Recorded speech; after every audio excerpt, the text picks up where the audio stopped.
Hey, love bugs, what's up? We are back again because, baby. So basically, Trump is the 47th president of the United States of America, and he beat Kamala Harris. Like, that is just basically what's happening right now in real time. I don't know if y'all are up, but I just had to come, like, because we were just literally up together watching and waiting and trying to see, like, what was going to happen and what the results were going to be. And I was like, hey, do we remember what time we got the results last, the last election? And nobody can really remember, but I knew it happened before the morning time. And hey, what's up, self-helper? Yes, I don't know, but I just wanted to come and show this. What's up, Pink Stress? Hey. Yes, so we're going to share this live right now. I hope I don't get a copyright strike, fair use. Matter of fact, before I press play, no, not that. No, I didn't mean to do that. Hold up, that's not what I meant to press. Let's turn up the playback speed to help with. It'll be grudging at first. Democrats won't progress. And I don't think you can fly and soar as a great country unless you have both wings working together. And President Trump, tonight, I'm going to be interested in that tone, Kayla. I was reminded of your words, reminded of what you said as you shared it. So, I remember that. We waiting. I guess Trump is about to deliver a speech. Let's see who else is like streaming this right now, because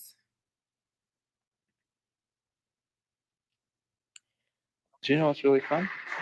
Making a website. for the commercial. Ain't nobody got time for that, yeah.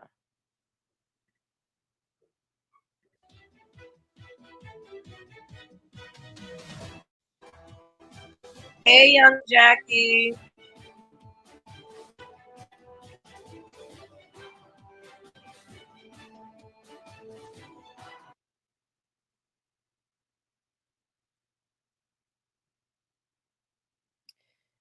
This is a lot going on, child.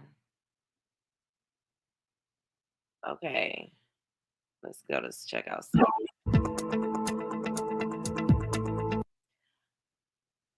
They saying that they still counting votes, but Fox News said Trump won. He the 47th president. He won't be able to run again after this term.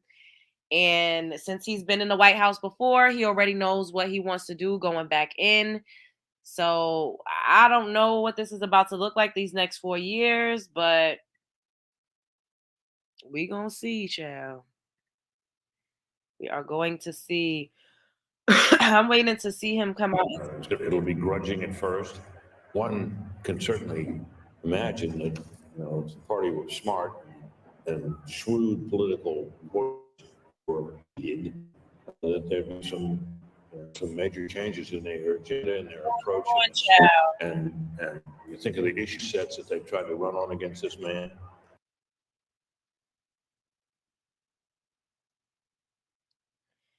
What is going on? They not giving me the update the way I need to update.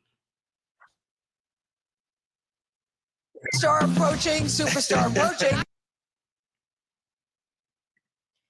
They playing all these dang on commercials. If he wins a rap, he did win PA, from what I remember. He did. He didn't win a presidency yet. He won 2 huge battleground states though, and MAGA says GOP won the Senate.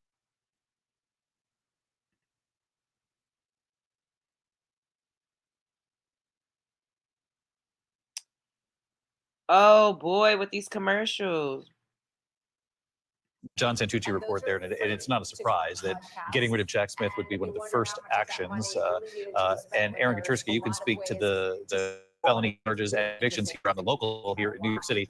Pierre, let's start with you and what your sources within sort of the justice community make of sort of the evolution of this thing. Well, if this holds up and it's like it will, Donald Trump is about to become the most powerful president in modern history, primarily because of the fact that the Justice Department will be completely at his beck and call. The Supreme Court basically made that clear. And think about this. The FBI director, Chris Wray, is probably on borrowed time as we speak. He'll be gone, more than likely. And he'll have the ability to install after Senate approval, a new FBI director. That person carries extraordinary power to investigate. And at the end of the day, in terms of DOJ, the president, because of that Supreme Court ruling, the Supreme Court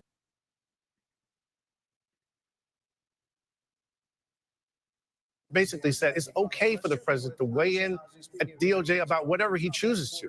And all these different guidelines that the Justice Department has set up in terms of the president should not weigh in on criminal cases and all these things, that is likely to potentially be null and void. Aaron? And David, the former president scheduled to be sentenced November 26th here in New York after he was convicted of 34 felony counts of falsifying business records. His attorneys who were there with him in Florida successfully delayed that sentencing twice. That's looking like a pretty prescient decision because it's hard to imagine now Judge Juan Merchan sentencing him to anything that would represent a meaningful sentence for that felony conviction. The sentencing can go forward, but undoubtedly the judge will be influenced by these new circumstances. A lot of people watching the developments as they unfold tonight. Aaron, Pierre, thanks to you both as well. Any new numbers from Pennsylvania, Rick? Not really, David. We're waiting on Philly and waiting to see if we get a little bit more. It is just such a daunting math, and I've been clicking around on this board to try to find any way to piece together the votes. And look, there's always a hypothetical, and you could say, well, if all of these votes that we think are out break in one direction, then maybe, but it is just really hard to strain to see the numbers in this one state, to say nothing of the 3 states that we're talking about. What we saw across the country tonight was a rightward shift, a MAGA shift. And that happened in red states and blue states, and red areas and blue areas and purple areas, all the same. Pennsylvania tells an extraordinary story. We were looking at you literally could draw a line through the state, from Erie through State College all the way to Northampton County, to find places that should have been and would have been trending toward Democrats. Democrats thought they had a good chance there, and that seems not to be the case. And then the story of turnout in cities appears to have been down. And that's why you see very narrow margins in places like New York and New Jersey and Rhode Island and across blue America, where the voters just did not turn out in the same numbers. I'm so curious, Lindsay, do we have a handle at the end of the night from exit polling, the gender gap nationally? There'd been so much talk going into this election day that if Kamala Harris was going to be elected, it was going to be through the power of women voters. And you saw Donald Trump surrogates, even in the 11th hour, even today, signaling on social media, men, if you're out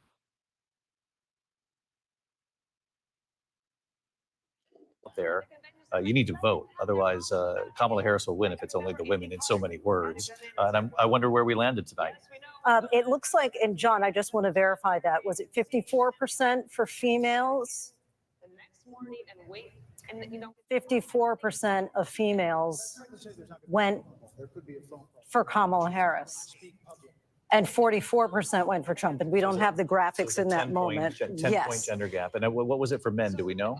And for men, sorry to put you on the spot with your producer, John, problem. But he's 54 went for Trump, and 44% so went 10 and 10 for Harris. Yes. And Gary Langer, just real quick for you, Gary Langer is our pollster here at ABC News. Going into election night, what did the final ABC News poll, if you can pull this up on your head, I'm sure you can better than we can at 2 in the morning. What was the gender gap in the final poll? Very similar to that. This gender gap is dead normal. It's almost exactly the average gender gap we've seen in exit polls since 1996. And women are more apt by about 10 points to be Democrats than men, and therefore to vote that way. So it's a typical gender gap. What's in there? So I think every defeat, obviously, there are a lot of people that want to start pointing fingers, and I think that's already happening. I think Kamala Harris actually, for what she was handed sometime in the middle of July, ran a fairly competent, good, durable campaign. Clearly, based on what we're seeing tonight, probably is not going to be enough. But I don't know if this is something that you can point to infrastructure or design of a campaign. I think these are stubborn issues. Yeah, I think these are stubborn issues that go back to the beginning of the Biden administration. I mentioned Afghanistan earlier. I mentioned a stubborn economy. Let's not forget COVID, right? The country was coming back from COVID, and I think that's a real impact here. And I think maybe the country is still dealing with some PTSD from COVID as well. So there's a lot of reasons why we're here today. I think in terms of message, folks are going to fight about the different types of messaging that they could have gone to. But yeah. Yeah. I apologize. Stand by. CBS News has a new projection for the battleground state of Pennsylvania and its 19 electoral votes. CBS News projects that Donald Trump will be the winner of the state of Pennsylvania. That is a state that Biden carried 4 years ago, but Trump won in 2016, a major projection, and that essentially closes the pathway for Kamala Harris and the presidency. Robert Costa. So much disappointment among my top Democratic sources tonight, just in the last few minutes, about Pennsylvania. There was promise for Democrats in 2022 when Governor Josh Shapiro, Senator John Fetterman were able to appeal to working people in Pennsylvania. Shapiro famously campaigned on trying to integrate people without college degrees into the state government. You see him urging the Harris campaign for weeks to appeal to working people and union members. For Vice President Harris not to be able to stitch together the Fetterman, Shapiro, Biden coalition in Pennsylvania, suburban centrists, union workers in Pittsburgh and Philadelphia, voters of color, a massive disappointment for Democrats tonight. Pennsylvania, yes, part of the blue wall, but it's central to Democratic power in this country. And of course, it's where Joe Biden is from, Scranton, Pennsylvania. Yes. I mean, Joe from Scranton. I mean, the other interesting thing as we wait Donald Trump, and we will take his remarks as he is set to appear before supporters, is the soul searching and, of course, the questions about strategy that Margaret was just raising. The question about whether Kamala Harris and the Democratic Party made a mistake by not choosing Josh Shapiro as his vice presidential pick for the reasons that Robert just outlined about the inroads that he made. And also, as has been noted, that Vance's vice presidential debate performance probably made a number of Republicans comfortable with the ticket, because remember, they were huge ratings, 50 million people that saw someone that had moderated his message for that national audience. And just quickly, not to get ahead of it, I know we're still in election 2024, but people close to Josh Shapiro tonight are encouraging him to think about running for president in 2028. There will be a reckoning inside of the Democratic Party should Vice President Harris be defeated tonight. And whether it's Governor Newsom in California or Governor Shapiro, there are already donors in the Democratic Party, strategists trying to think through what does the future look like. Or Governor Westmore in Maryland, too. Or Westmore, Maryland. We could go through a list of about 20 or 30. Yeah, yes, we could. And there is a first mover's advantage here for any Democrat who wants to speak to their party in this moment of uncertainty and wobbliness. So, what you're describing is real, because all of these future ambitious politicians have a moment that they can seize to try to define what the Democratic Party is going to need to be in this new era. We also see the same thing on the right, because Trump has said this is his last campaign that he will ever run, and is ready to hand the torch to J.D. Vance. Is that them? Oh, I thought I heard. I know. I heard crowd cheering. Excuse That was me. the people on Times Square. That it does hear like there is some commotion, and we did get what they call a 2-minute warning, which is a cue to the press and others that the former president of the United States is going to be walking out to the stage. And as soon as he does, we will take his remarks live. I'm struck by the conversation that we had earlier, which is what Trump will show up. It's interesting that we still ask that questions after having him on the national stage for more than a decade. Well, and of course, we remember that after the speech that Tony referred to after winning in 2016, he gave the inaugural address about American carnage. So it didn't last. It didn't last long, and he has been affirmed in this campaign that his instincts and the way he wants to be is the way he wants to be, and he's been affirmed, it looks like, in this race. And we should just step back for a moment and think that a 78-year-old American from Queens is about to win the presidency again, which is so unlikely in American history. Someone who grew up working with his father here in New York, learning from Roy Cohn, the infamous lawyer, about never accepting defeat, becomes an apprentice, the reality TV show star, is a famed figure on the national wrestling scene, professional wrestling scene, dallies with politics in 1987, thinks about it in 1999, finally runs for president in 2015 after questioning President Obama's love of country and credentials, wins in 2016, leads a pressure campaign against his own vice president in 2020 and 2021, then is embraced once again by the Republican Party for a third nomination. How unusual it is to be a nominee 3 times for any national party. He is a seismic force in American history. Whether you dislike him, hate him, loathe him, love him, are indifferent. This is a figure now who has been a nominee 3 times. This is true. This is true. He's definitely a polarizing character. Times and potentially winning the presidency twice after all of the convictions, all of the challenges, impeachments. He might be back. You know, it's interesting, Bob, when you This is a testament to you could do whatever the fuck you want to do if you believe it to be true. You better fucking know it. mentioned The Apprentice. There's a movie out right now, The Apprentice, starring Jeremy Strong. And they were saying that training under Roy Cohn, the mantra is win, attack, attack, attack, attack, deny, deny, deny, never admit defeat, and never apologize. And people seem to think that that is what he continues to do in all areas of his life when he is faced with a problem. And that seems, it seems to have served him well as we sit here tonight. You know, it's interesting, when we started the night, guys, we kept saying it's going to be a long night. We're not going to know anything today, certainly not Pennsylvania. And now we're sitting here a little after 2 o'clock, and it looks like this race is over. And that we were bracing collectively, I think, as a country for Donald Trump to preemptively declare victory. And I don't know that this is so preemptive at this point. And while he doesn't have everything he needs to win, should he win, he'd be the oldest man ever elected and the second man to be elected at different times, joining Grover Cleveland. 130 years ago. Yeah, someone who served 2 terms at different times. And as we await the former president, I want to check in with Caitlin Huey Burns because she is there in West Palm Beach, Florida. Caitlin?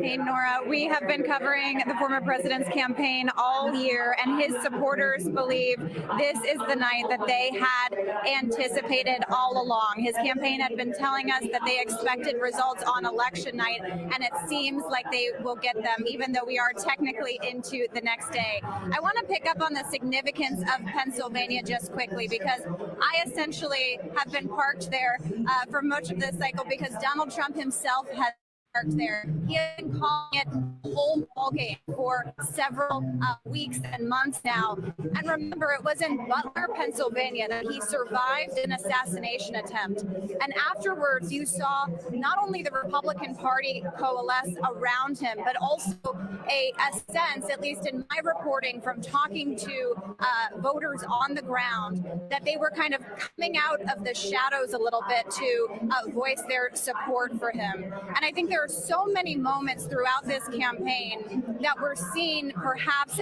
as controversies or liabilities for the former president, including those 34 felony counts that ended up endearing his party further to him. And that kind of base of support, I think, is significant. Now, we have talked about how that base could have been limited, but the campaign also made a big gamble, trying to expand beyond that base to low propensity voters, especially younger men, Latino men, Black men. We're awaiting final numbers, but that gamble seems, at least at this point, to Isn't it ironic how they're trying to scapegoat Black men for Kamala losing this election?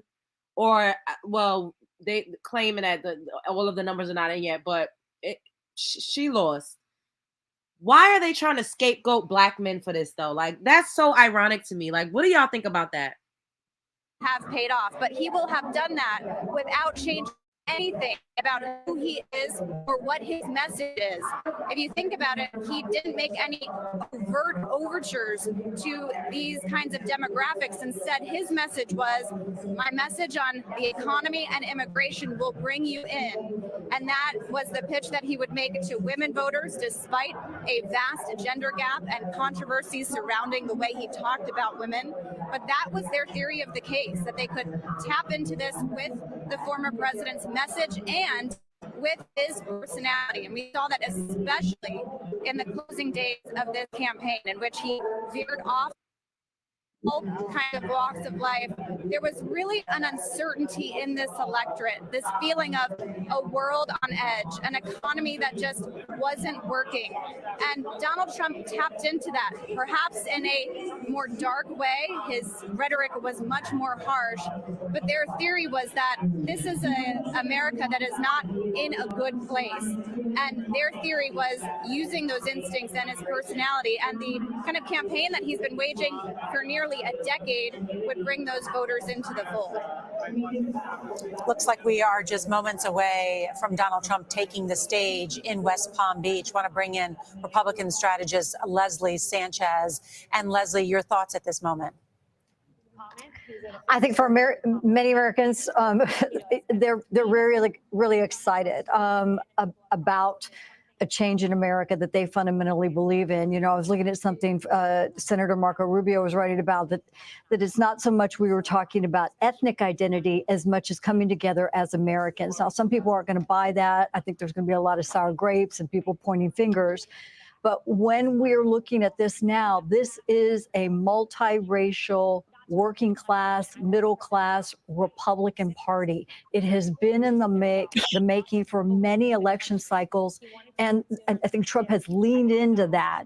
He saw that this is where the country was going. And this is why you see that wave across America. It's in all of those communities, big and small, different identities and ethnicities, but feeling this economic pinch and also feeling this crush of immigrants across the border, feeling like there is a very porous border and nothing was done about it, and the impact it's having economically on communities across the country really felt significant and was why you had such a passionate response from so many people. Hey, Leslie, do you think this is a Republican Party?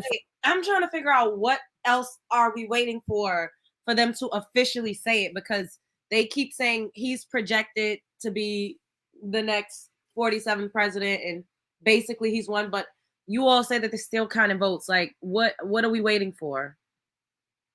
What are we waiting for, you guys? Because it seems like he won, but some of y'all said that there's still some votes that needs to be counted. I don't know. Are there other states that he didn't win yet? Like, what is it? What is it, you guys? Do y'all know? He didn't reach 270 yet. Okay. Cheating, probably. I don't think he's cheating. I think what Self-Helper said, Kamala wasn't a Democratic. No one got to vote for her. She just literally slid in because Joe Biden is senile and incompetent. And I don't think she was the people's choice necessarily. She wasn't the people who are in the Electoral College. She wasn't their choice. If there was a different Democratic candidate, I don't think that Trump would be whipping her ass like this. I just don't think so. But if you have to choose between the two, then some people would just choose the latter. Forever changed. And what happens to Republicans who may not be okay with the way Donald Trump behaves or some of his beliefs? Community represents the business interest. And we talked about some of those disparaging comments that happened at the MSG rally and said, is that going to hurt the Puerto Rican community? Is that going to make a difference? And they said, you know, there's going to be some bluster around this, but at the end of the day, it's about our community, our family, our faith, and our pocketbook. And we believe Trump's going to be better on the economy and help us get where we're trying to go, because all these families have a dream that they feel has been stagnant post-COVID. And they want a dramatic shift, and that's kind of where they're falling. That is where they fall today.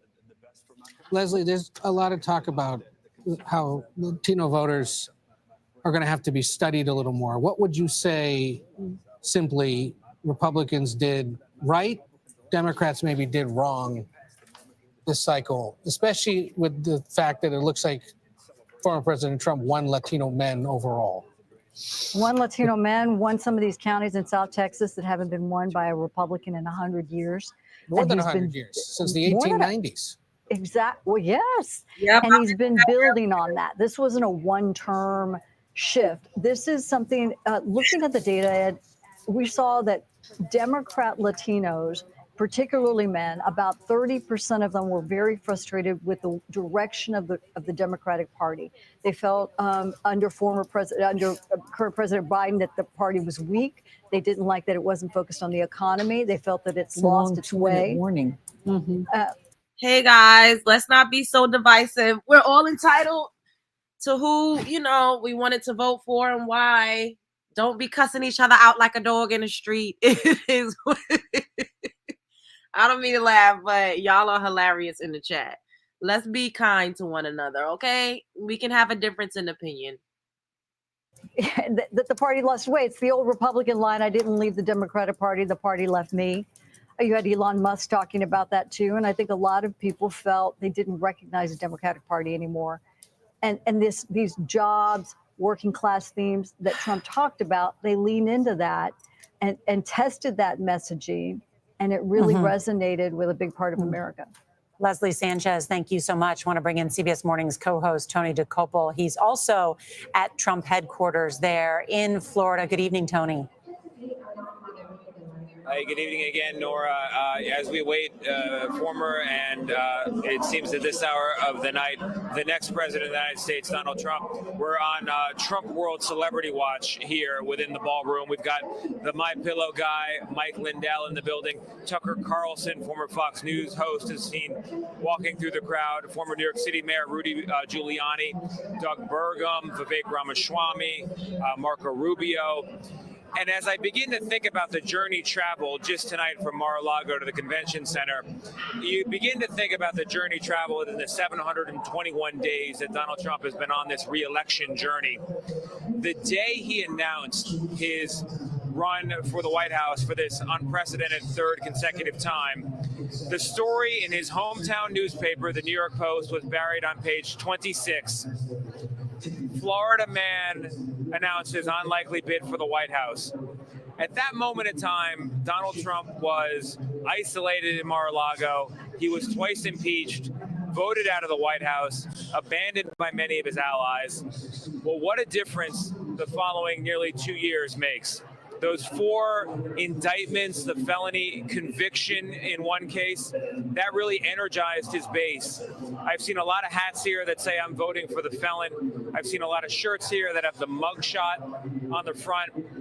They became symbols of a certain kind of resistance for the Trump voter. And now tonight, that hometown newspaper, the New York Post, Don Deal, D-O-N-D-E-A-L.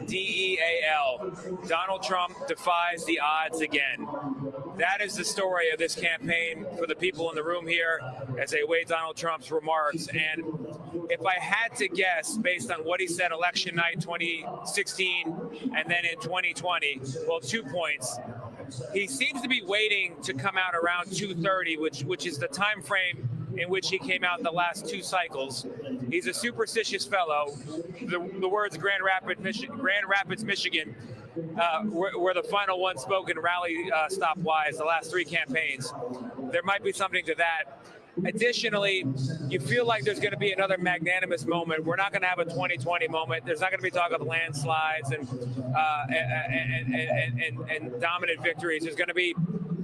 It feels like we might have a moment where we begin to stop being partisans and take an initial tentative step back to being Americans, as we are here in the wee hours of the day after Election Day, Nora.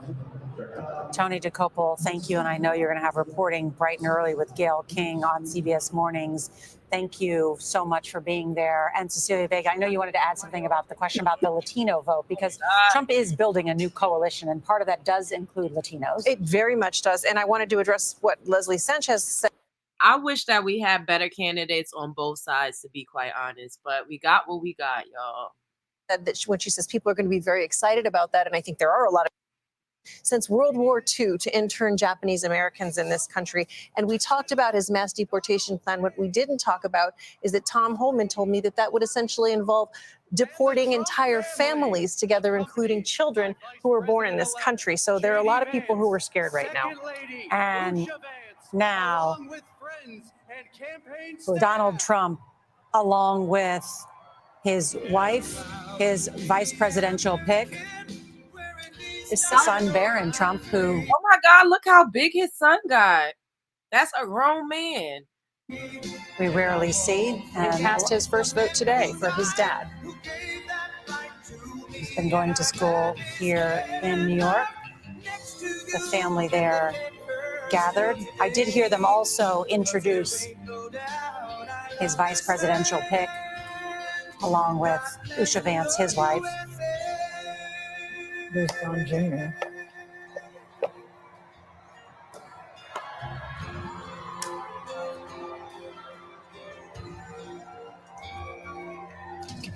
Well, Trump is at 265 now.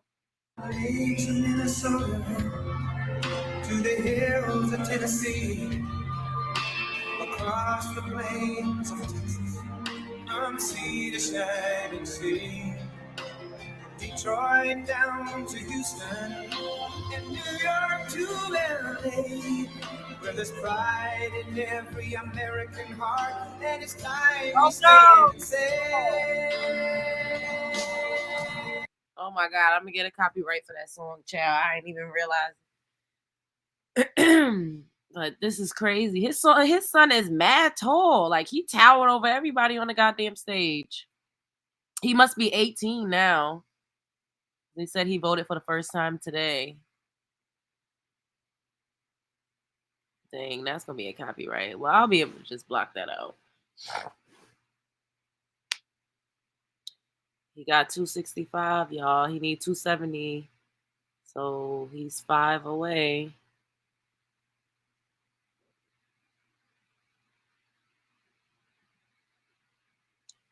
$265. Y'all, my allergies is whipping me out. The congestion of it all. I'm coughing. So y'all got to excuse me, okay? If y'all hear me like coughing. No, that song's still playing. Excuse me. We're gonna be all right. No matter what, we're gonna be good. The beauty, don't say that.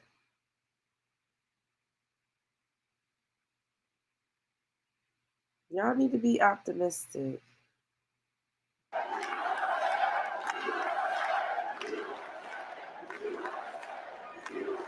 Well, I want to thank you all very much. This is great. These are our friends. We have thousands of friends on this incredible movement.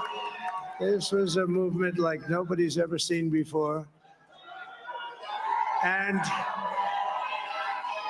frankly, this was, I believe, the greatest political movement of all time. There's never been anything like this in this country and maybe beyond.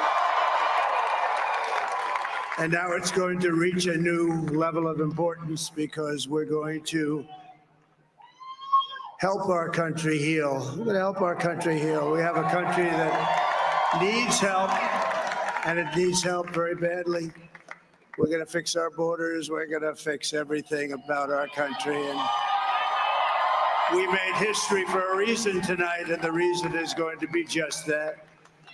We overcame obstacles that nobody thought possible, and it is now clear that we've achieved the most incredible political thing. Look what happened. Is this crazy?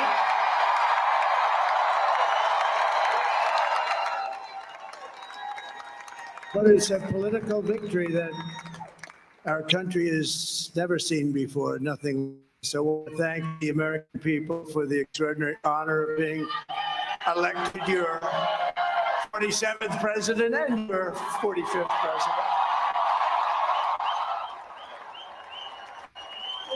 And every citizen, I will fight for you, for your family, and your future. Every single day, I will be fighting for you, and with every breath in my body, I will not rest until we have delivered the strong, safe, and prosperous America that our children deserve and that you deserve. This will truly be the golden age of America. That's what we have to have.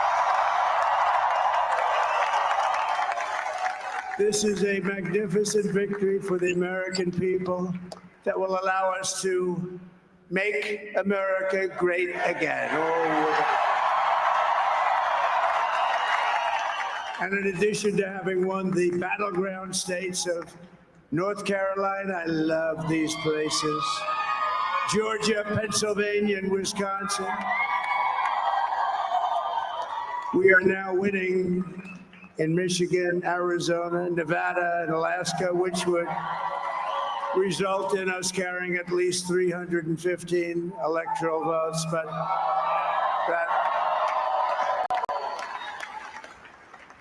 But it's much easier doing what the networks did or whoever called it, because there was no other path. There was no other path to victory. We also have won the popular vote. That was great. Very proud of her.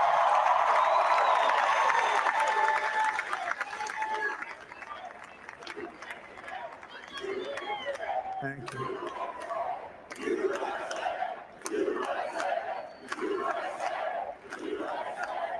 Thank you very much. Thank you. Winning the popular vote was very nice, I will tell you. It's a great feeling of love. We have a great feeling of love in this very large room with unbelievable people standing by my side. These people have been incredible. They've made the journey with me, and we're going to make you very happy. We're going to make you very proud of your vote. I hope that you're going to be looking back someday and say that was one of the truly important moments of my life when I voted for this group of people beyond the president, this group of great people. America has given us an unprecedented and powerful mandate. We have taken back control of the Senate. Wow, that's good. And the Senate races in Montana, Nevada, Texas, Ohio, Michigan, Wisconsin, the great Commonwealth of Pennsylvania, were all won by the MAGA movement. They helped so much. And in those cases, every one of them, we worked with the senators. They were tough races. And I mean, the number of victories in the Senate was absolutely incredible. And we did tele-rallies. We did tele-rallies with each one of them. And sometimes we did 2 or 3 and it was amazing to look at all of those victories. Nobody expected that, nobody. So I just wanted to thank you very much for that. And you have some great senators and some great new senators. And it also looks like we'll be keeping control of the House of Representatives.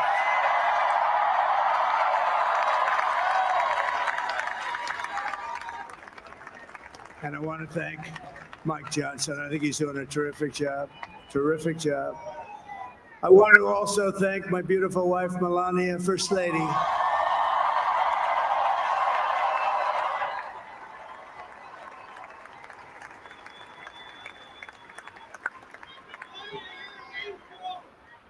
Who has the #1 best-selling book in the country. Can you believe that?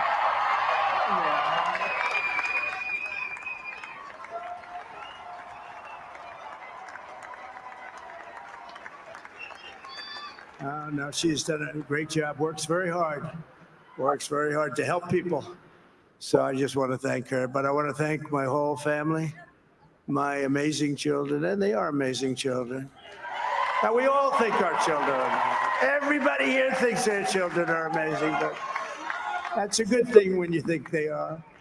But Don, Eric, Ivanka, Tiffany, Barron, Laura, Jared, Kimberly, Michael, thank you all. What a help. What a great. My father-in-law, Victor, is tremendous. And we miss very much Melania's mother, Amalia. We miss Amalia, don't we, huh?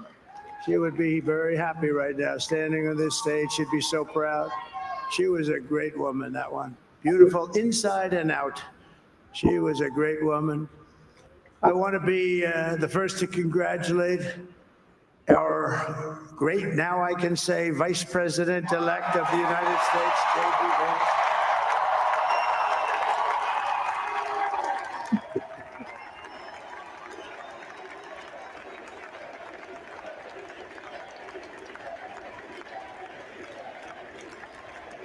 And his absolutely remarkable and beautiful wife, Usha Vance.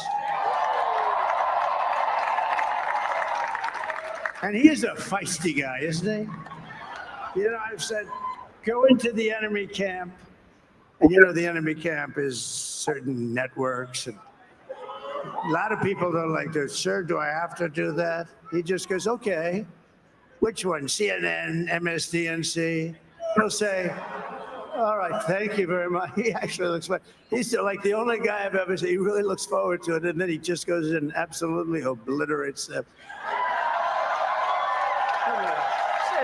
Say a couple of words here.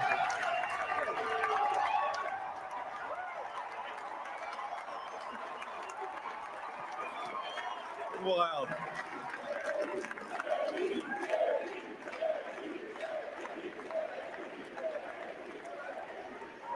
Well, Mr. President, I appreciate you allowing me to join you on this incredible journey. I thank you for the trust that you placed in me. And I think that we just witnessed the greatest political comeback in the history of the United States of America.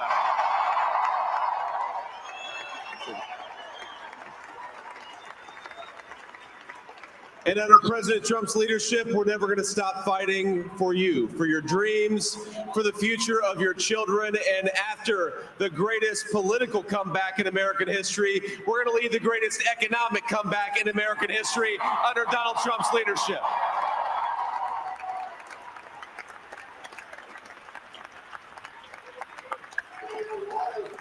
Thank you very much. He's turned out to be a good choice.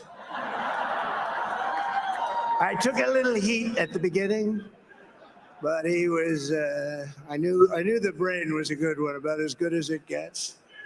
And we love the family, and we're going to have a great 4 years, and we're going to turn our country around, make it something very special. It lost that little thing called special. We have to make it so. We're going to make this so great. It's the greatest country and potentially the greatest country in the world are. And right now, we're going to just work very hard to get all that back. We're going to make it the best it's ever been. We can do that. If we had to wait longer, I don't know. It was going bad, and it was going bad fast. We're going to have to seal up the borders, and we're going to have to let people come into our country. We want people to come back in, but we have to let them come back in, but they have to come in legally. They have to come in legally. Let me also express my tremendous appreciation for Susie and Chris, the job you did. Susie, come here. Come here, Susie. Chris, come here, Chris. Susie likes to stay sort of in the back, let me tell you. The Ice Maiden, we call her the Ice Maiden. Come here, Chris. Come here, Chris. Susie likes to stay in the background. She's not in the background. Come here, Susie. This wasn't expected, but I just want to thank, obviously, President Trump for this journey. It was a great one, and he's a hell of a candidate.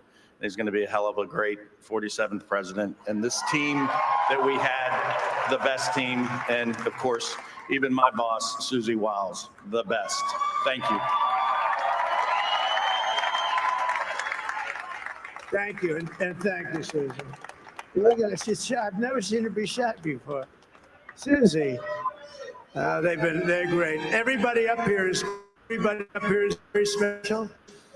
But the Trump, who did you say? Hilarious. Oh, let me tell you, we have a new star. A star is born, Elon. Now he is. Now he's an amazing guy. We were sitting together tonight. You know, he spent 2 weeks in Philadelphia and different parts of Pennsylvania campaigning. You know, he sent the rocket up 2 weeks ago. And I saw that rocket, and I saw it coming down. I saw it. It was, when it left, it was beautiful, shiny white. When it came down, it looked so pretty. We were going 10,000 miles an hour, and it was burning like hell. I said, what happened to your paint job? He said, we've never made a paint that could withstand that kind of heat. And, but I saw it come down and turn around. And it was, you know, it's like 22 stories tall, by the way. It looks a little smaller than that, but it's big. And it came down, and you saw that fire burning. And I'm saying, only Elon can do this. It must be an Elon. And I tell the story. I told it last night. I had a man on the phone. I had the screen muted, no sound. I was talking to a very important man, happens to be here. and a very important guy, one of the most important people, and I would say the country, actually. But, you know, I was president, and now it looks like I was going to be maybe president again, so I figured I could ask him to hold. So I asked him to hold, and especially because you're going to be president again, they hold. So I took the phone down, and I'm looking at the screen. I'm seeing this crazy thing that's going around and coming down. It looks like it's going to crash into the gantry. And I said, oh, no. And I said, do me a favor. Do you mind holding a couple of minutes? I want to see this. I thought it was a space age movie or something. I put the phone down. Bad part, I didn't pick it up for 45 minutes, and he was holding. But this spaceship came down, and I saw those engines firing, and it looked like it was over. It was going to smash. And then I saw the fire pour out from the left side, and I put it straight. And it came down so gently, and then it wrapped those arms around it, and it held it. And just like you hold your baby at night, your little baby. And it was a beautiful thing to see. And I called Elon. I said, Elon, was that you? He said, yes, it was. I said, who else can do that? Can Russia do it? No. Can China do it? No. Can the United States do it other than you? No, nobody can do that. I said, that's why I love you, Elon. That's great. And you know, when we had the tragic Hurricane Helene, and it hit North Carolina, they were really devastated. The water, this was a big water, as big as we've ever seen, water hurricane. It built lakes out of nothing. Fields became lakes, and the danger was unbelievable. And the people from North Carolina came to me and they said, would it be possible, at all possible, for you to speak to Elon Musk? We need Starlink. I said, what's Starlink? It's a form of communication. So I called Elon, and I'll tell you what, he had, and it was very dangerous. People would die. They had no communication. All the wires were down. I called Elon Musk. I said, Elon, you have something called Starlink. Is that right? Yes, I do. What the hell is it? He said, it's a communication system that's very good. I said, Elon, they need it really, really badly in North Carolina. Can you get it? He had that there so fast. It was incredible. So, and it was great. It saved a lot of lives. He saved a lot of lives. But he's a character. He's a special guy. He's a super genius. We have to protect our geniuses. We don't have that many of them. We have to protect our super geniuses. I want to thank some of the guys. You know, we have up here today the U.S. Open champion. He's a fantastic golfer. Slightly longer than me. It's a ball a little bit longer than me. Just a little bit. Bryson DeChambeau is up here someplace. What happened to Bryson? Where is he? Bryson. Oh, he was shot. He's hitting balls. Oh, he's on the way. He's hitting balls. Bryson. Oh, look at him.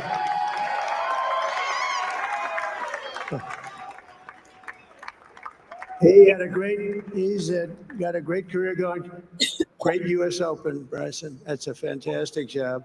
And we also have a man, Dana White, who has done some job. He's a tough guy.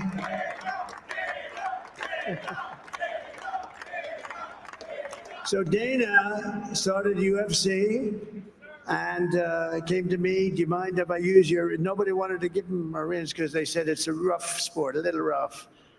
And I helped him out a little bit, and I went, and they said, this is the roughest sport I've ever seen, but I began to like it, and he loved it, and nobody's done a better job in sports. And you know, he's a very motivational kind of a guy, what he does. He gets these fighters, and they really go at it, and it's become one of the most successful sports enterprises anywhere at any time. It's doing so well. I'd like to ask Dana just to say a couple of words because people love to hear from him. Dana, please.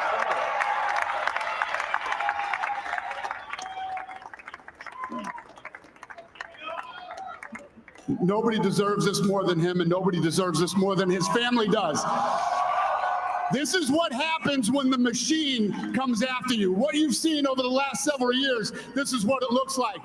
Couldn't stop him. He keeps going forward. He doesn't quit. He's the most resilient, hardworking man I've ever met in my life. His family are incredible people. This is karma, ladies and gentlemen. He deserves this. They deserve it as a family. I want to thank some people real quick. I want to thank the Nelk boys, Aiden Ross, Theo Vaughn, busting with the boys, and last but not least, the mighty and powerful Joe Rogan. And thank you, America. Thank you. Have a good night.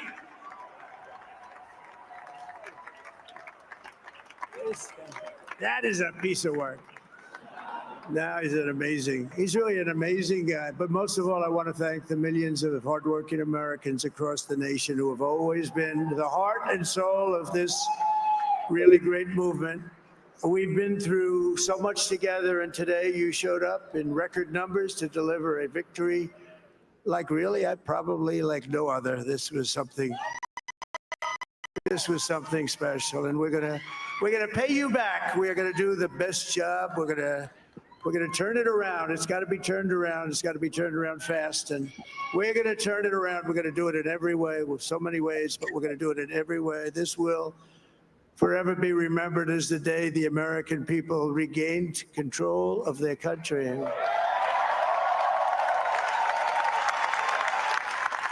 So I just want to say that on behalf of this great group of people, these are hardworking people. These are fantastic people, and we can add a few names like Robert F. Kennedy Jr. He came in, and he's going to help make America healthy again.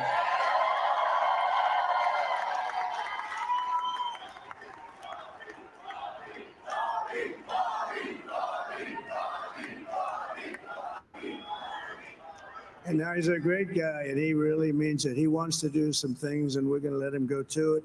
I just said, but Bobby, leave the oil to me. We have more liquid gold, oil and gas. We have more liquid gold than any country in the world, more than Saudi Arabia. We have more than Russia. Bobby, stay away from the liquid gold. Other than that, go have a good time, Bobby. We're going to be paying down debt. We're going to be reducing taxes. We can do things that nobody else can do. Nobody else is going to be able to do it. China doesn't have what we have. Nobody has what we have. But we have the greatest people also. Maybe that's the most important thing. This campaign has been so historic in so many ways. We've built the biggest, the broadest, the most unified coalition. They've never seen anything like it in all of American history. They've never seen it. Young and old, men and women, rural and urban. And we had them all helping us tonight. When you think, I mean, I was looking at it, I was watching it. They had some great analysis of the people that for us. Nobody's ever seen anything like that. They came from all quarters, union, non-union, African American, Hispanic American, Asian American, Arab American, Muslim American. We had everybody, and it was beautiful. It was a historic realignment, uniting citizens of all backgrounds around a common core of common sense. You know, we're the party of common sense. We want to have borders. We want to have security. We want to have things be good, safe. We want great education. We want a strong and powerful military, and ideally we don't have to use it. You know, we had no wars. 4 years we had no wars, except we defeated ISIS. We defeated ISIS in record time, but we had no wars. They said, he will start a war. I'm not going to start a war. I'm going to stop wars. But this is also a massive victory for democracy and for freedom. Together we're going to unlock America's glorious destiny. We're going to achieve the most incredible future for our people. Yesterday, as I stood at my last stop on the campaign trail, I'll never be doing a rally again. Can you believe it? I think we've done 900 rallies approximately from them. Can you imagine? 901 something, a lot of rallies. And it was sad. Everybody was sad. Many people, I said, this is our last rally. But now we're going on to something that's far more important, because the rallies were used for us to be put in this position where we can really help our country. That's what we're going to do. We're going to make our country better than it ever has been. When I said that, many people have told me that God spared my life for a reason.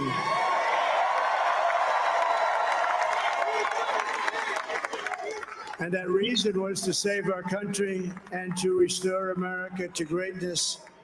And now we are going to fulfill that mission together. We're going to fulfill that mission. The task before us will not be easy, but I will bring every ounce of energy, spirit, and fight that I have in my soul to the job that you've entrusted to me. This is a great job. There's no job like this. This is the most important job in the world.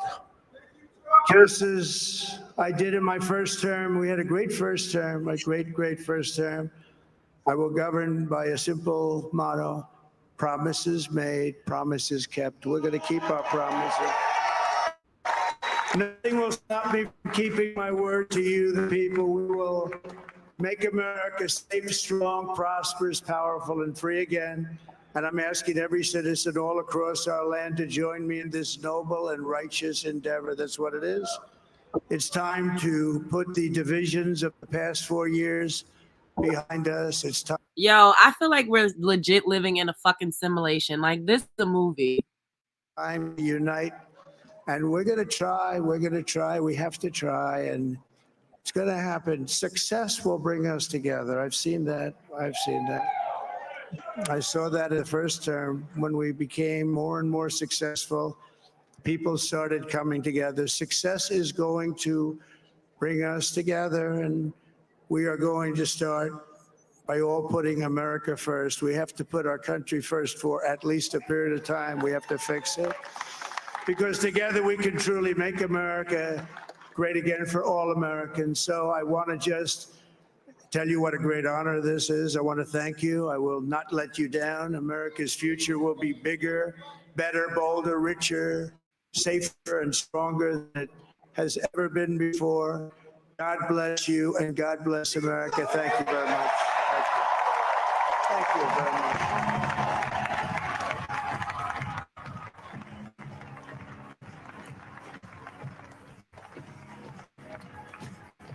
Well, there you see former President Donald Trump with his family and friends on stage addressing supporters in West Palm Beach, talking about unifying the country and congratulating his campaign managers and his whole team. It should be noted, CBS News has not yet projected the 2024 presidential contest. As you can see, we have him 4 electoral votes shy of winning the president. No, it's the damn music. I can't. Well, there you have it, people. I mean, for the most part, it's looking like he's the president again. He has 266 votes, and she got 204. So what you can do the math on that one. Helped his party and. No, we can't. We can't. Well, whoop, there it is. Great businessman who filed for bankruptcy 4 times. I wonder, Kamala didn't really sound like she knew her own policy or anything she used to stand on. Amberella, I still don't know them. I only know what I've read on the website, not from her. It is what it is. I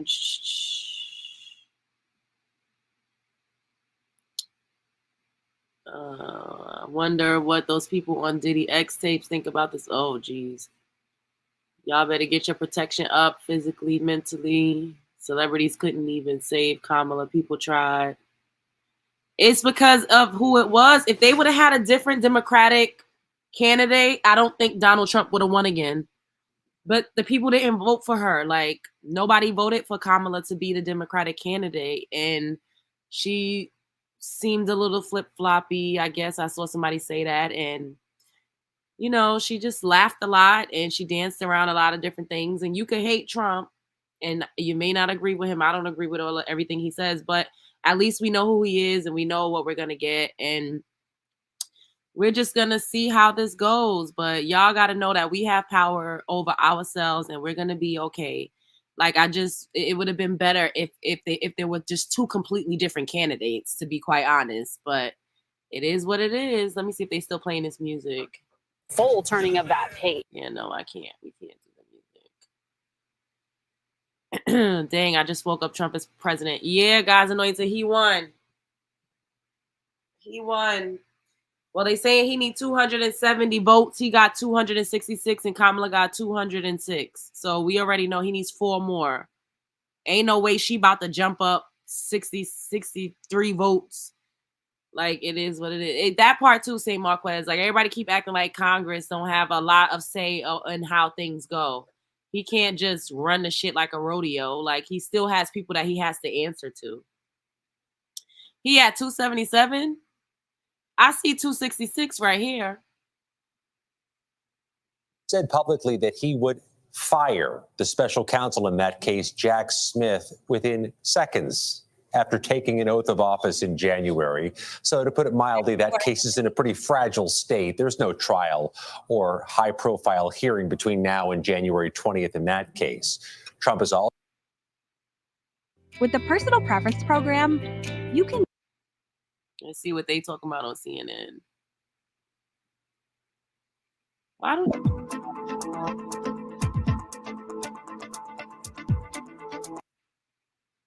This is what's going on. Which one was we just watching? Was it ABC? To that, I do want to project 2 more states though. Minnesota, 10 electoral votes going to Vice President Harris. Of course, Governor Tim Walz, her running mate from Minnesota. It took some time though before we announced that state. In New Jersey, the winner there, Vice President Kamala Harris as well, picking up 14 more electoral votes. Let's go to the map right now. The road to 270. Let's look at the map if we could. The road to 270 and where this race stands. And there you have it. Kamala Harris, 218. Donald Trump, 266. Though, as Rick Klein mentions, we see where the math will come from that will put him over 270. We're just waiting for the official projection in a number of other states that should be coming, we think, within the next hour or so. But that is where the math stands right now. John Carl, let's talk about, you want me to mention that some stations in the West are going to leave us now. I know you're standing by to bring your local viewers up to date on local news, so we'll let you do that. Thank you for joining us. Some local newscasts are going to begin now, and I'll pause here for them to join their own audiences. And we'll continue here with the rest of the network. And thank you for being here. This is ABC News Live coverage of Election Night 2024. It's now just before 3 a.m. Eastern Time. John Carl, former President Donald Trump up there, he was talking about being the 45th president, the 47th president, and he thanked his family, his supporters, and talked about the extraordinary night that it is for him. I mean, look, it is an extraordinary night. We said it. J.D. Vance said it as well. Greatest political comeback in the history of American politics. Nothing else is even close. I mean, Nixon, we thought, had the greatest before this when he lost in 1960, comes back in 68. But this is somebody that I don't think anybody in the Republican Party, any of the leaders in the Republican Party, I don't even think our friend Reince over here would have imagined Donald Trump coming back after he left the White House the way he left in January of 2021. And then to win the way he won, to win the popular vote, to win decisively in the Electoral College, to have what appears to be, at least potentially, lining up to be a clean sweep of the battleground states. Look, Democrats spent more money than Donald Trump on this race. Democrats thought they had more enthusiasm than Donald Trump. They were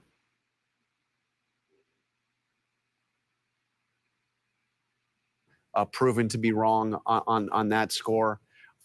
This was something I was talking to Democrats in the final days of this campaign who believed that they had a chance, that Kamala Harris had a chance to basically run the table on the battleground states. They thought that something had fundamentally changed in the race. This is what we were told. And Mary heard the same thing. And it just wasn't there. Donald Trump won and won decisively. We're waiting for our final call. But what we've called so far, it's astounding. Mary Bruce, anything more from the Harris campaign tonight? They are notably dark, and silence speaks volumes, I think, at this hour. We do know that she is going to come out and speak tomorrow. The remarks that she had planned to give tonight were postponed. She'll be there speaking, we believe, at Howard University tomorrow. I just keep thinking about the picture that they had been painting of Donald Trump in the last days and weeks, this really dire picture, calling him unfit, saying that he simply doesn't represent and stand for the ideals of this country. Kamala Harris called Donald Trump a fascist. And she continued to argue. Hey guys, be nice to each other in the chat. We can respectfully disagree. Everyone is entitled. This is a neutral show. I don't get up here usually and talk about politics, but this has been a big election. So, I'm still awake. We were talking about it earlier. I came back just so that we could cover it because we all was curious as to who was going to win. I thought Trump was going to win based off the last live that we just got off of. But I need y'all to just keep it cute with each other, okay? Take the gloves off. It's going to be all right. Argue over and over again that she could bring the country forward, that she could turn the page. And it turns out that the country did want to turn the page. They just wanted to turn the page on Kamala Harris and Joe Biden's administration. And what a remarkable, different vision we are now getting from this election. Elections tell you a lot about what the country stands for and what the country wants. And it is just such a drastically different vision from the one that Kamala Harris was outlining. And some surprising numbers given the polling going into this election, and then where we landed as far as the gender gap being, just Gary Langer said, the same gender gap that we've had going back to the mid-90s. So many gaps, and I'd like to go through them with you, David. First, I'm mindful of our colleague, Charlie Gibson, who 8 years ago on election night said what he found so dismaying were the disparities between so many different groups, whether it was young and old, black and white, male, female, college, non-college. Yesterday, we had the chance to speak with Mark Updegrove. Face the Nation moderator Margaret Brennan has an update on where we stand on those on the ballot in 10 states, right? That's right, Nora. And we led the evening off talking about what a big bet this was for Democrats who believed this would also help drive up more voters to the polls than they would than if it hadn't been there, perhaps underlining some concern about enthusiasm for who is at the top of the ticket. Well, at this point, when we're looking at the straight up referendums, we're seeing in a number of these states, in Florida, a very high benchmark for passage. It failed there, the effort to expand and enshrine in the Constitution protection for access to abortion. So that means the current law stands. It will be restricted after 6 weeks, after 15 weeks if you were raped. You saw some other measures there. In Colorado, not surprising, it did pass. In New York State, there was a broad referendum on a number of issues, including putting in the Constitution the right to an abortion. That did pass. We have seen some lean yeses in the state of Missouri. That is significant because it is a significant policy change from what the existing law is there. Abortion is currently illegal in the state of Missouri, no exceptions for rape and incest. So this is a significant change. You see there, yes vote. Mince, where did you see that at? Because everything is, they're still saying that he's at 266. I'm trying to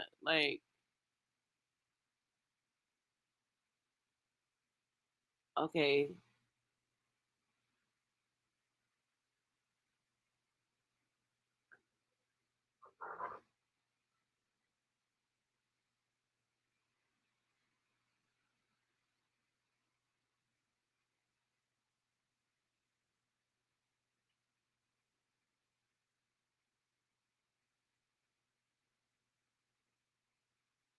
Damn, he really he won wow.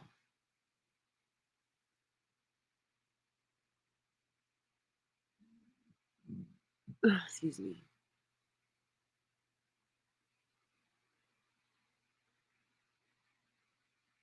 At AP, what's AP?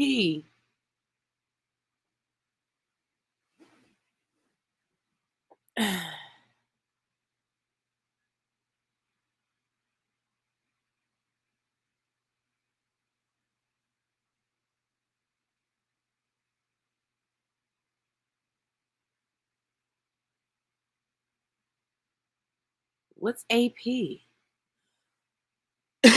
Excuse me. Well, this is like a clean sweep. Like, dang. He got all of these states. Jeesh. And not even by like a small fraction. Like, damn. I have asked everyone who I can think would know that information, up to and including Donald Trump himself, and I don't know yet, Lester. I mean, the Harris campaign has not indicated that they think this race is over yet, so I'd be surprised if there's been a phone call between them. All right, Garrett Haig, thank you at the headquarters there. And we heard again from the Harris folks that she will speak sometime tomorrow, that we will not hear from her tonight. There was just a brief remarks to the crowd, basically telling them to go home, back to work tomorrow. Of course, since that, we've seen Donald Trump win in Wisconsin, now in a position, I'm sorry, not win in Wisconsin. Minnesota. No, that was Pennsylvania. Pennsylvania. Harris has won Minnesota. We've also got those other calls, I believe, coming in, and you would know this, Tom, but on CD2 in Nebraska. At this point, it's just the math, figuring out how to get to 270 here. I will say, is one of the conversations we're having here about what this term would look like for former President Trump here, and the dynamics back home where we are in Washington between the House, the Senate, the White House. You talked about, Ryan, the possibility of a Democratic control of House, Republican control of the Senate. I do wonder, and I think the question is out there, what does that Democratic quote unquote resistance look like? Not just in Congress, but more broadly across the country. I think one thing you've heard from Democrats, some of them are exhausted, right? And this was the case that Kamala Harris was trying to make. Like, we're all so tired of this. Let's move on. Let's have a fresh start. And I just wonder, on the Democratic side, what is the energy to sort of, again, quote unquote, resist here in this potential? Well, and the Trump team has said they're afraid that he's going to be quote unquote impeached on day one. And that's been part of their message. I mean, we are in this era of impeachments, right? I mean, it seems as though there's an impeachment inquiry for every president that takes office. And, you know, we did talk a little bit about maybe there's areas for them to find common ground and work together on things. I think the more realistic outlook here is that the Democrats do and will view the Democratic controlled House, if it turns out that way, and we're nowhere near ready to call it that, that they would become the last line of defense against whatever they see the Donald Trump agenda being. And it would be beyond just stopping the legislation that he would put on the floor. There's a congressman by the name of Jamie Raskin, who currently serves as the ranking member on the Oversight Committee. If they win the majority, he would become the chair of the Oversight Committee. That would give him subpoena power.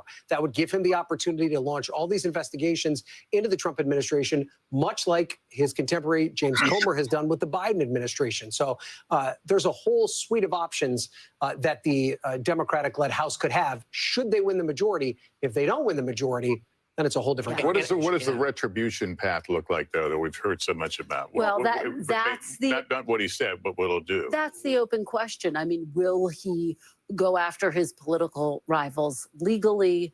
What specifically does that look like? Now, look, his aides and allies have tried to downplay that.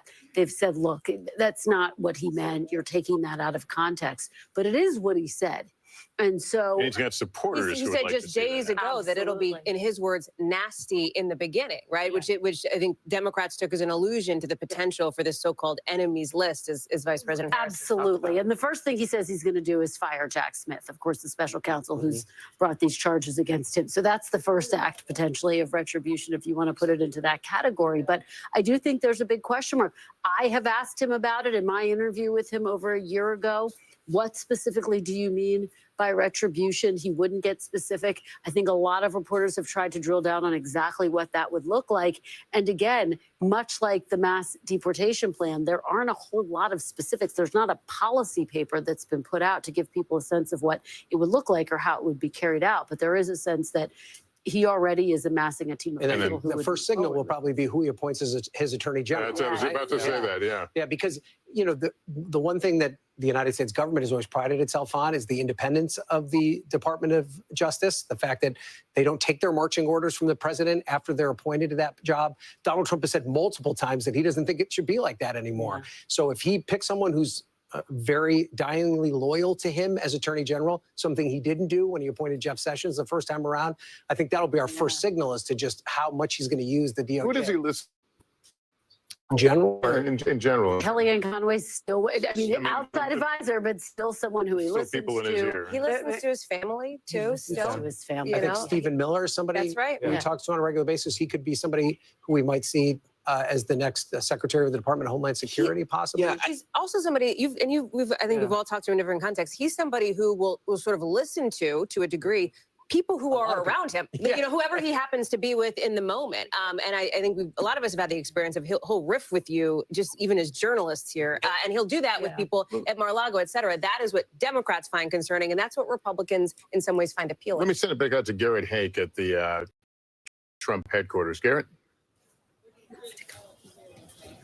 Lester, and I could jump in on that conversation too, because having covered Trump for a long time, the question of who he listens to is almost everyone, and it can be anyone around him, from his friends at Mar-a-Lago to elected officials to the folks who find and collect his phone number to try to reach out to him on any given issue. In fact, in many cases, there's almost a penalty applied to people who are on his payroll. If you take his money, if you are his staff, in some cases, he trusts you less than the people who might be people he views as friends and peers. Although we heard tonight an extraordinary moment, frankly, Trump calling up his co-campaign managers to try to get them here to speak tonight. I think indicative of what has been a campaign that was, at least in Trump standards, almost entirely without the kind of drama and backbiting that defined his two previous campaigns and his White House. And I think looking at that model as he starts to think about how he's going to staff his White House and build out his cabinet might be important. I can tell you there's already a lot of discussion, some of it among reporters, some of it among staff, many of whom are quite superstitious about discussing it before tonight, about what the transition is going to look like, who might be in line for various appointments. I can tell you from talking to sources in the donor community and a lot. All right, we about to get out of here. What y'all saying? See, that's what I mean. This part, that's what I was saying. It's all about the electoral college for the most part. They don't really give a damn about the popular vote that much.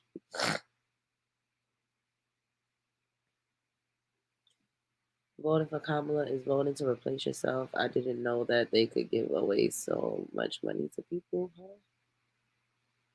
I'm out of here. All this arguing don't make sense. Just remember, whatever you speak of yourself will be. I'll see y'all tomorrow. Later, I'm about to get out of here too. Y'all, you know, I understand that tensions are high. And I know that y'all gonna go back and forth because people, you know, is feeling some type of way because of what's going on right now. So I get it. But it's just unfortunate that we're so divided over politics when at the end of the day, we really got to figure out how to put on for ourselves. That's my message for the end of the night. It's looking like Trump won by a damn landslide. It just is what it is. He needs literally 4 more electoral college votes, and he's going to get that way before she would jump up another 60. And if that happened, then you know the game is rigged. But I love y'all. Okay, I'll see you all tomorrow. Be good to yourselves and be good to each other. You don't agree with what he said? He fired them as if it wasn't his reality show.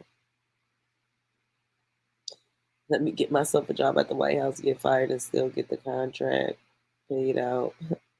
Exactly. We got to look out for ourselves. Ain't nobody coming to save us, for real. It really is a mess. It really, truly is.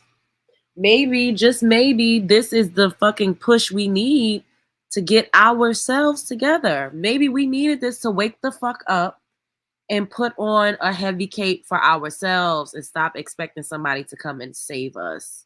How about that? Yeah, Kamala wasn't going to do anything for black people either. She said it. She said it. We know. She said it. Yeah. But it's just like choosing the lesser of two evils. It's just like pick your poison. That's kind of what this is about. It's pick your poison, choose the lesser of two evils according to you. Like whoever you think the lesser of the two evils are. You know, whoever you think a less potent poison would be. It's just all up to you. I love your show. First of all, you're so thank you, Unapologetically Black. I appreciate you, babe. We needed it the last time he ran. Kamala wasn't going to help, but at least she wasn't going to steamroll so many people. So now that we know what potentially could happen, we need to figure out how to band together and create something for ourselves. And if we are going to be voting or putting so much faith in politicians, we need to understand what it is that we actually require from them, because we don't even know what the fuck we want. Like, we're like, oh, they ain't doing nothing for Black people. We don't even know what the hell we need or what we require to be done for us. And I think that that is the first step, is for whoever, even us. Like, we don't even need motherfuckers that's huge. We have a voice, no matter how big or how small, to even just start the conversation of what we would actually require from people that we vote for. We don't even fucking know. So we sitting up here saying, oh, this one gonna take us to hell. Everybody's gonna take us straight nowhere. None of these politicians has done anything for us. What has the Democrat? Kamala was the vice president for the last 4 years. Yes, she was not the president and she couldn't completely do things, but she did have a voice. She didn't use her voice or her likeness to do a damn thing. The Democrats have not done a damn thing for specifically us in all of the decades that we've been voting for them. And this is not to say that the Republican has either, but this is just, we need to open our eyes and take a look around and really start to put on for ourselves. That's it. That's it, and that's all. That's it, and that's the fuck all. Period. We need to figure it out. Exactly, Amberella. They twerking, they fucking twerked out. They saying, oh, this is a Black woman, vote for her. If you ain't Black, if you ain't voting Democrat. Like, that is such a minstrel show. When is enough going to be enough? I just don't think we should be divisive. I think that we should look forward to the future and to how we could literally come together and help each other and be a source for each other. And that's it. I love you all. I will see you. Well, I can't even say mañana because it's already 3:17. I'll see you all later in the day.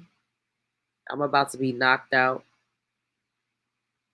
We don't ask for nothing. Exactly. All we need is them to do a little court gesturing and to act like they down for the culture and to talk with a twang and to call themselves auntie. Like, that's all we require out this bitch. It's very sad. Two goddamn wings on the same bird. Don't ever be fooled. Don't ever be fooled. We gotta figure something out. We have to figure something out for ourselves and for each other. Period. Because this has not been working for us. It hasn't been working. First and foremost, we need to figure out what we actually want, what we require, and what do we need. And then maybe we can move from there. All right. I love y'all. Good night, everybody. Spread love. It's the Brooklyn way.